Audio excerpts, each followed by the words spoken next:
crucial fact in this series. It's lockdown and Liftoff. So when did you decide to launch your brand new company? So we had this in the pipeline Christmas 2019. January, February time, we were tinkering around with bits and bobs, websites and stuff. Went live March, launched a crowdfunder first week in March, lockdown hit. Wow. Yeah. What a time Yeah. to launch. We've spoken to some guests previously on the Tuesday Talk Show. We've launched sort of towards the autumn of last year. But for you guys to launch right at the start of that uncertainty, what situation were you in at the time? What sort of risks were you facing and about to face? I think at that particular time, we evaluated the risks whereby by launching the crowdfunder, we didn't have many risks because people obviously had pledged. We would have had to have done dinners for them, cooked brownies, given them an apron, so the risk was really low. Yeah. However, I think having had a business where it didn't work, you've always got that danger, you've always got that risk in your head. With the crowdfunder, we kind of covered all that risk anyway. So we'd kind of evaluated with all the pledges. If we all came in, obviously we'd give the rewards back to people, whilst obviously funding the new business and the new premises and stuff like that. So it was all quite a calculated risk that we took on board really. And then obviously coronavirus found us, and it changed everything. We couldn't do anything about it. It was what it was. It's just so it all changed. And we've also both got wives that won't allow us to take that risk. The sensible half. The sensible part of it. So yeah. We all need them in our lives for sure. Yes. Absolutely, they are crucial to our success. So, what were you doing before your tag team? So obviously, I've been a private chef for 9-10 years, as you well know, Yvonne. I've cooked for you. Yes, I do. Cooked for you a couple of times, and Tim was doing exactly the same. So we were getting to the point where we were both working from our home kitchens, and we were just getting busier and busier and busier, and at full capacity. We just couldn't take any more work on. It was physically impossible to do larger numbers because we just didn't have the space to do it in our home kitchens. And I think we're always thinking we always know we want to do better with what we're doing, and we always want to push ourselves. We always want to give the client we're cooking for the best meal that they're going to get. So that's all you're going to remember. If I'm cooking for you on Saturday the 12th of October. All you're going to remember is me cooking for you and that. It doesn't matter what I've done before or what I do next week. All you remember is what I do for you that day. So we just wanted to, obviously we've got really good reviews, really good feedback, a decent client base over the kind of 8-9 years we've both been doing it. So we wanted to kind of take it up to the next level really and do bigger numbers, but keeping the same quality as we do for 8 to 12 people around your dinner table, but doing that for kind of 60, 80, 100. Doing corporates, doing weddings, doing openings, doing canapé events and stuff like that. So that was kind of the idea, the brainchild behind launching Citrus, wasn't it? I think between us, we've got a lot of experience. We've ironed out a lot of issues that we had initially within our businesses. We bounce off each other pretty well. It's a pretty good double act. I'm fairly calm. He's just nuts.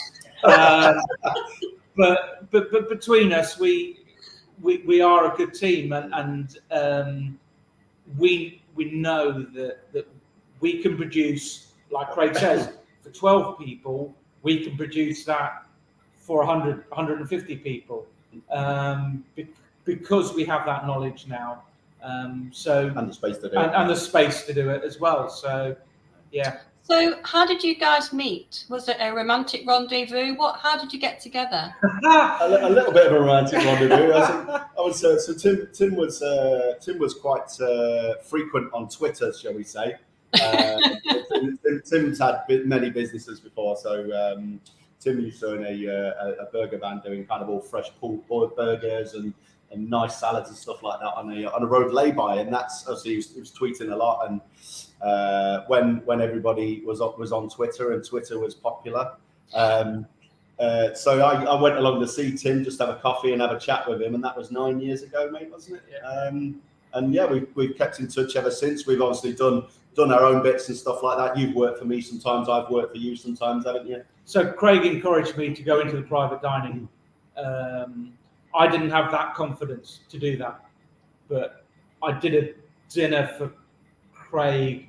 He said, "Yeah, just do it. You'll be fine." And yeah, the rest is history, really. No, yeah, here we are now. Amazing.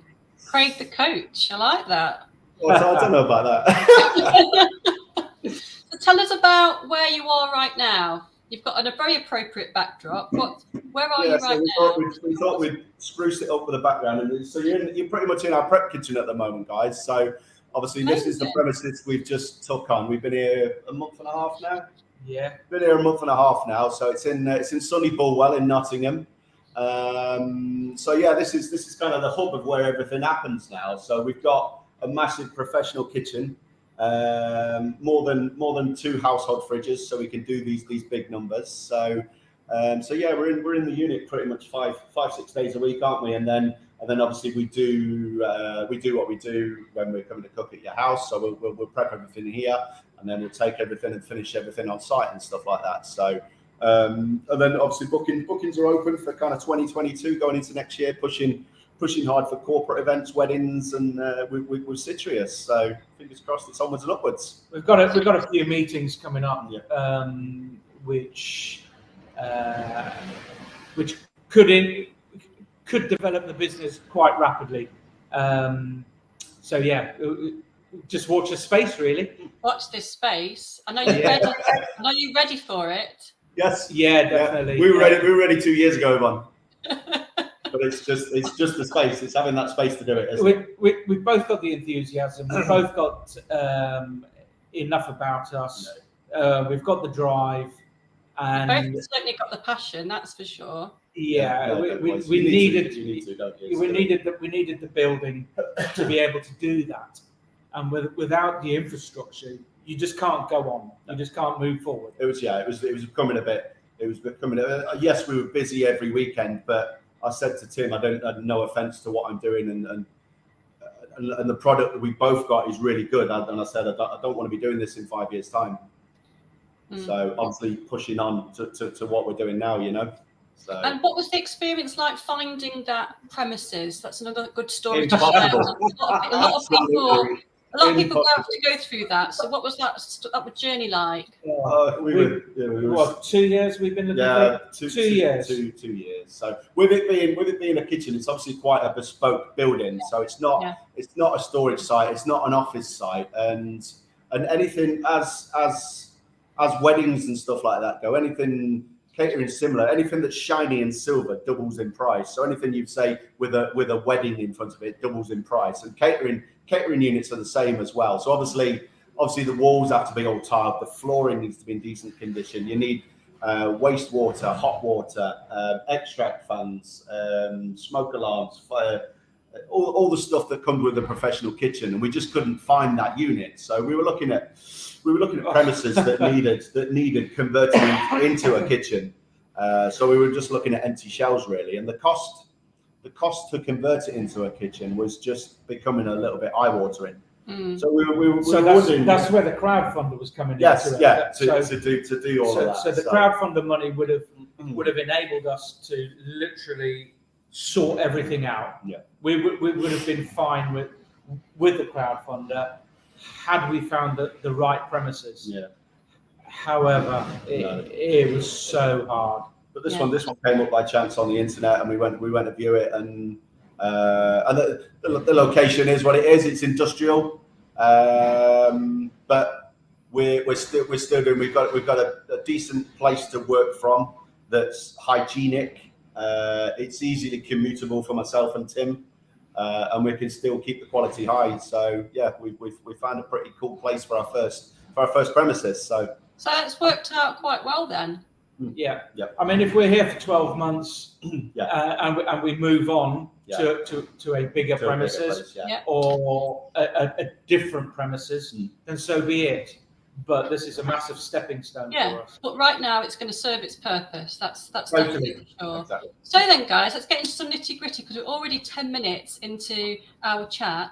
And like always on Tuesday Talk Show, time absolutely flies by. So what have you learned about yourself over the past year?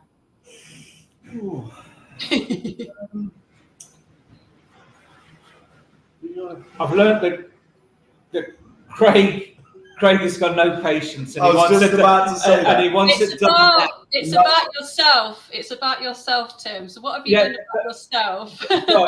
but I've learned. I know, and that was going to be my answer, Yvonne. Actually, it was going to be that I can't do everything at once. So unfortunately, I've got one of these minds that I'll see something that needs doing, and I'll want to do it straight away. And usually 9 times out of 10, I will do it straight away. But if it's not done straight away, it just kind of eats away at me. And it's just I've just got a busy mind all the time. So I think I found out myself I can't do everything at once, and I need to kind of plan things out a little bit. So that's me. And I think my own confidence. I've had my own confidence boost, developing the menus, working with Craig as well, and pushing myself that little bit further. New ideas, new techniques. So my own confidence boost, really. Do you high five each other frequently? No, we do the odd fist bump every now and then. Do the odd fist bump. We'll whistle along and sing in the kitchen, but that's pretty much it. The singing chefs, I love it. I love it. What's the hardest thing about what you guys do?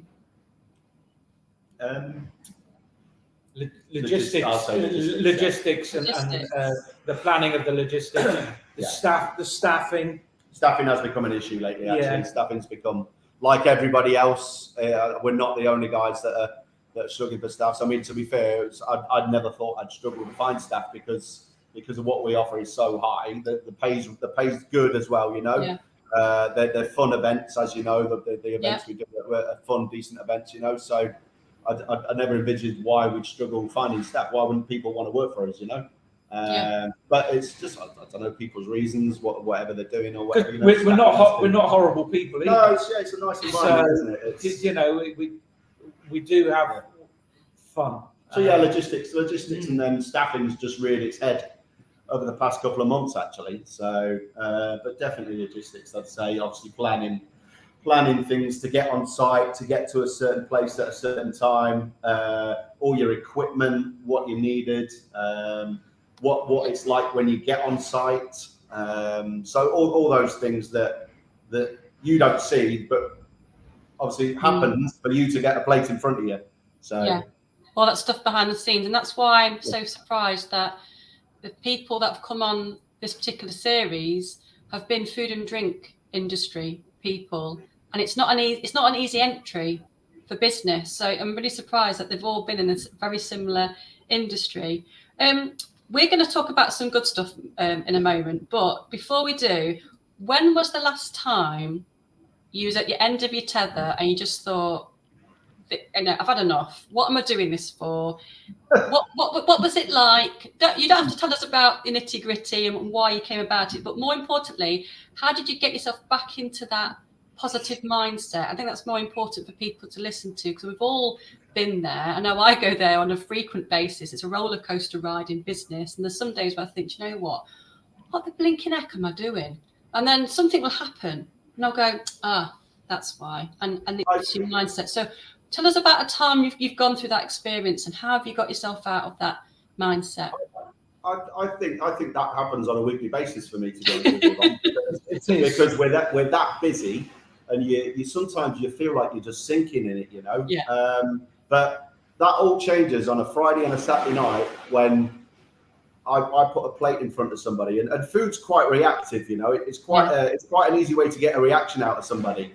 And when you see a reaction from somebody eating your food on a Friday and Saturday night, everybody's happy, everybody's having a good time, and that's why you do it, and that's where you kind of give your head a shake, and you're like that. Yeah, this is why I'm doing that, you know. So that's the ultimate. We've got little signs around the unit saying positive thoughts only, and And cooking is all about people.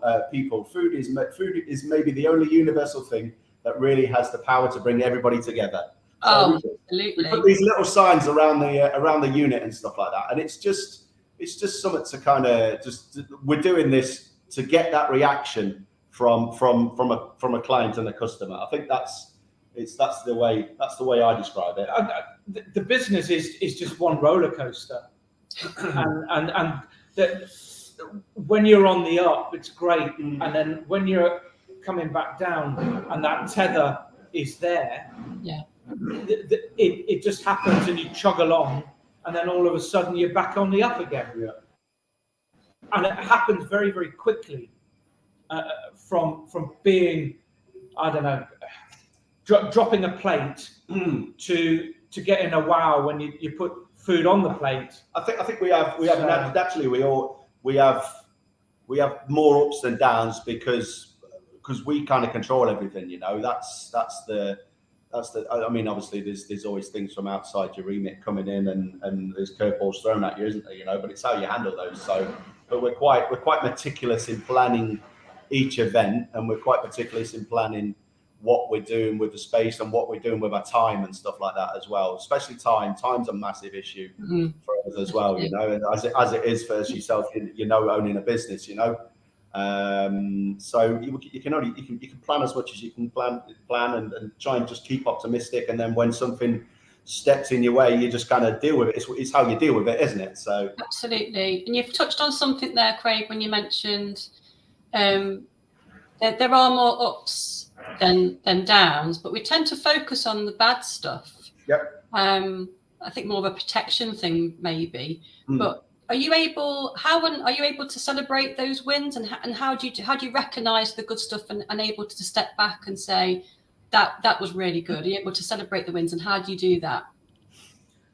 For me, it's an internal thing where somebody on Saturday night said, absolutely fantastic sticky toffee pudding. It's one of the best I've ever eaten. So for me internally, that it just builds that confidence in me. Yeah, I think it's people coming back. It's people coming back to you again, you know, and you know yourself. If you do a good job, people will come back to you, Yvonne, don't they? Essentially, absolutely. You know. So for me, it's seeing the same faces all the time, which is succession to me. You know, the good reviews and bits and bobs, they all drive you on. It's all these the reviews. When you see a review, you read a review, and you just that's great. That's exactly what we did. What you do it for? Yeah, it's to make people happy. That we're in a business to make people happy. I think people underestimate the power of a review. We all know that it's good for search engine rankings, but it's also good for the business owner's morale. There have been times when I've been at my absolute lowest, especially through lockdown, and I've had something pop in on an email, or I've got a notification through Google to say someone's left you a review, and it just changes everything. It's so important to make sure that when you do experience good service, good product, good value, especially from a small business, just to take 2 minutes to send a review, and it can change everything. It really does make a huge impact. Talking about small businesses, small organisations, we have some comments and questions that have come in, but I just want to particularly point out one from Me and D Charity. Good morning, all. The guys at Me and D Charity have said, drive and passion, it's a huge need, and it sounds great, guys. That's fantastic. Thank you very much. Fantastic. So what are the advantages of running your own business? What's the good stuff about working for yourself?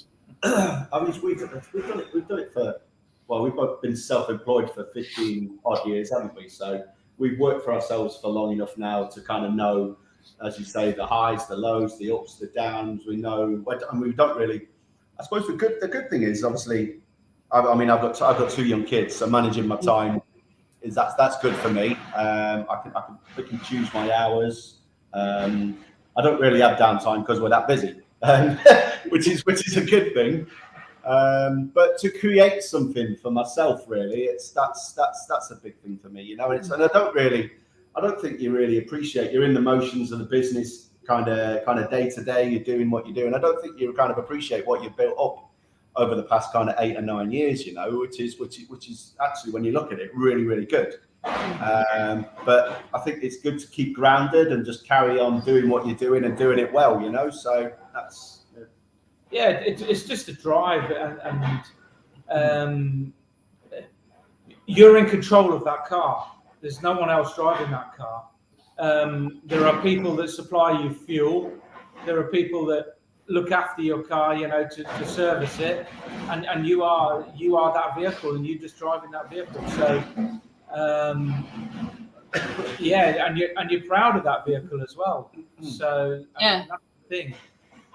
Do you have a dinosaur in the background there? It's our next door neighbours, so they're banging around on cranes. So I apologise for that. I tried to start at them, but they wouldn't listen to me. So are they okay? They've been banging.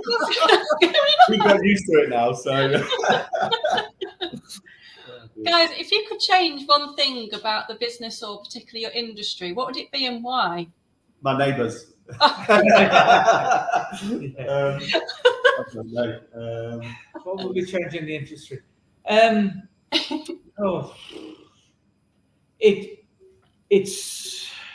It's ever evolving. The industry itself is ever evolving, and I think that the both of us are very customer focused and very customer driven, but that doesn't change. So are people's expectations changing as well, because there are so many food shows on television? Neither of us, we can't say no. No, that's It's difficult to say no to somebody in the industry, because we're providing that bit extra all the time to make people happy, and that is literally it. I don't think I've changed anything within the industry. We're in the industry because we love doing what we're doing. We love cooking, essentially. You know, that's what we love doing. That's where your passion is, and you don't do it for. I mean, between us, we've got kind of 30, 40 years experience. Obviously, myself 5 and Tim 35. Hey! So yeah, we do it because we love doing it, and we love coming to the kitchen every day and making. It's actually more than that. It's 37 years. Yes, I've been a chef. I'm 20 years, so plus 50 years experience, Yvonne. So there you go. So Tim, you've been in the industry. So Tim, you've been in the industry just as long as I've been alive. Yes. Oh, stop it now. Just thought I'd point that out. Thanks so much. My pleasure. My next question was going to be, what are you better at saying no to? But it sounds like you're not very good at saying no at all. It is. If somebody wants something, we will do our best to accommodate it. So yeah, that is it. There is a no. That's no. Ladies and gentlemen, if you're watching this live or on catch up, it'd be great to hear from you. So send in your comments and questions, and I'll give you a shout out on the show, or we'll definitely get back to you if you're watching this on catch up. This is the Tuesday Talk Show, Series 6, Episode 4. And this series is all about lockdown and Liftoff, those brave souls who started a business during lockdown. So guys, Craig and Tim, if people are watching this and they're thinking about starting a new business or taking their side hustle to the next level, what would your advice be? And when do they know that they're going to be ready to take that leap of faith? It's a bit. We were, as I say, we were probably ready kind of 2 or 3 years ago. You know, obviously we were getting to both of us full capacity, and we were just obviously turning down that much work. You know, so obviously that's a natural point to kind of jump, isn't it? We've always been ambitious. We've always wanted to kind of do this and roll it out to bigger and better numbers, you know. So that's obviously a point to go, isn't it? Finance wise, we looked at loads. Yeah, we were umming and ahhing, but obviously all the time we were evaluating that risk. So this has been obviously since the crowdfunding didn't work. So we've self-funded this, which we thought we'd never be able to do, did we? You know, and it's only through goddamn hard work that we've got here, and we've done that, you know. But it's always, once again, with myself having a busy mind and wanting to do everything, I'd rather do it and fail at it than 5-10 years down the line it still be eating away at me like things do. I never did that, you know. So we're here now, we're in it. We've got to make it work. It will work, you know. And if it means we have to get 27 hours out of the day, we'll get 27 hours out of the day, you know. It's the biggest thing was the risk, the financial risk. And you sign a lease for 12 months. They wanted a lease for 3 years.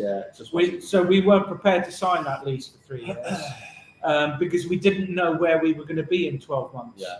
So I'd say the main thing to people is just evaluate the risk, and as you say, you can plan and do business plans and stuff like that, but you've also got to take that leap and just do it, you know, and then kind of fly and run with it, you know. It's just because you never know until you do it. And you really do need to be real on your business plan. If you're writing a business plan, be honest and be truthful with yourself, and talk to other people as well. And that's a good thing, obviously, because there's two of us, isn't there? We've done the bits ourselves, which is a lonely place, you know, working for yourself and being self-motivated and stuff like that. But now, obviously, it's easier because all the costs are halved. The decisions are talked over. The profits are split. So it's an easier situation of doing it. Would I be here on my own for the price of the rent and bits and bobs like that? Probably not. Nor me. So my wife wouldn't have let me. Oh, really? No, seriously. We wrote down it. We wrote down what we are actually an income now, and it's now affordable because the costs are halved. So that's it. So as far as anybody taking the leap into starting a business, obviously, if you've got a great product, then people will buy it. That's essentially the crux of it, isn't it? You know, and it's hard work working for yourself and driving your own business. But if it's your idea, it's your baby, you'll make it work, won't you? You know, so just go for it. Absolutely, just go for it. Going back to your you're scaling up now, you're going to the next level where you've got more capacity.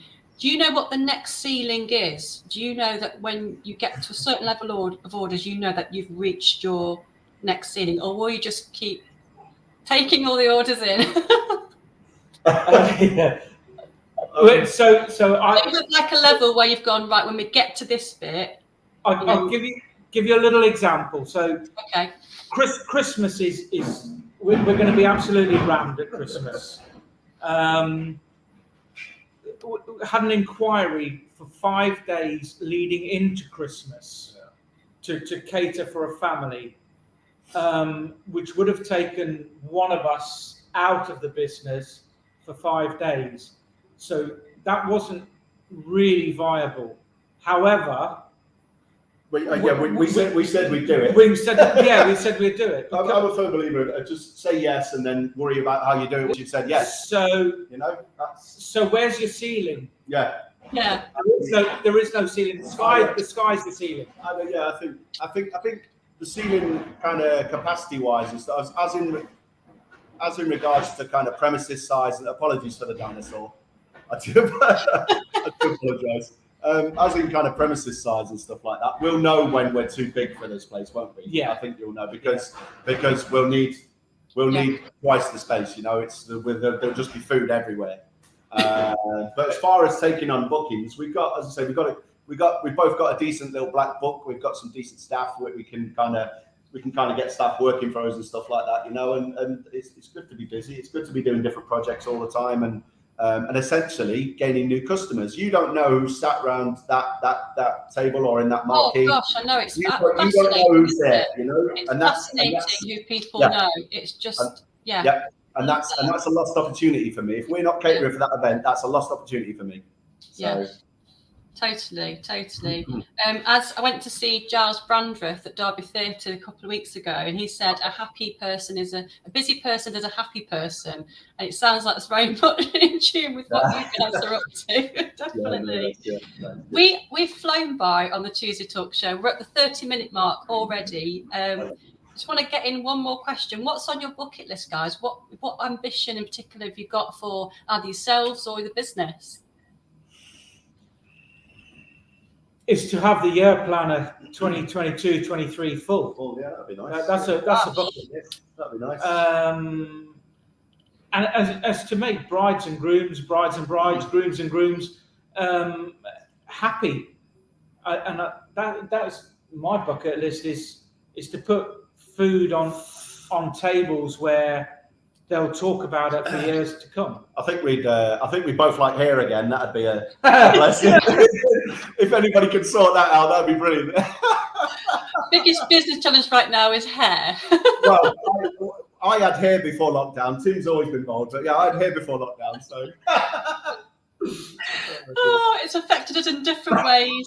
That's for sure. Oh dear. Well, it's been fantastic talking to you guys. If you people are watching this on live or on catch up, we still would love to hear from you. Where can people find you if they want to get in touch and ask you something you've spoken about before, or? Yeah, so obviously our website is citruscatering.co.uk. We've got the Facebook page, we've got the Twitter page, we've got the Instagram page, obviously all Citrus Catering. Obviously all our numbers on there. If you want to start an inquiry, we've got inquiry forms on there. The website's being developed at the moment, so we're eventually going to be putting more menus and more food options and bits and bobs on there. Keep an eye on the socials, really, because we're on there posting all the time. If you want to see kind of the food we're doing, obviously pop onto mine and Tim's sites as well. So yeah, you'll see us springing up here and everywhere, hopefully soon. Fantastic. Well, I'm going to wrap up the show there, guys. I'm going to come back to you right at the end for your final thought. So have a little think about your final thought whilst I wrap up the show. Ladies and gentlemen, you've been watching the Tuesday Talk Show. This is Series 6, Episode 4, with the theme of Lockdown and Liftoff. We've had some fantastic guests on the series so far, and also throughout the entire show series. We've got a back catalogue already on the Tuesday Talk Show YouTube channel. So make sure you give us some love, press the subscribe and the bell icon to be notified about future episodes. And who would you like to see on the future shows? If you've got someone in mind, then please let me know, drop me a line. And if you're sitting there thinking, actually, Yvonne hasn't given me a call yet and I'd love to be on the show, then we are taking guest bookings for series 8 and 9 already. So please do get in touch. Remember, all episodes are live, unscripted, unedited. You see exactly how it is when we've gone live on the show, which I think is really exciting. It's like listening in on someone's conversation, which I all think is very good. So again, press the subscribe and bell icons to be reminded about future episodes. That's me, Yvonne Gorman from Essential Print Services, host of Tuesday Talk Show, going back over to Craig and Tim for their final thought. Over to you guys. So the final thought on business-wise, small businesses, just evaluate the risk. Evaluate the risk before you take that leap. Do your research. And if you can set up a business without going into debt, it's a huge step, a massive step. Yeah. Craig and I don't know. I'll talk for Craig. So that's the first. to have that no debt feeling when you're actually starting a business, because you're actually going straight into profit, or the money that you're actually earning from that business can then be plowed back into it without being in the debt or being in the red. Just be passionate about what you do. Give your all about what you do, and do it with a smile on your face and just love it. So, well, let's end with a smile right there, guys. Thank you so much for your time today. Thanks for having us. I hope everyone's enjoyed their time watching this on live on Catch Up, and we'll see you again next time on the Tuesday Talk Show. See you later. Bye. All the best.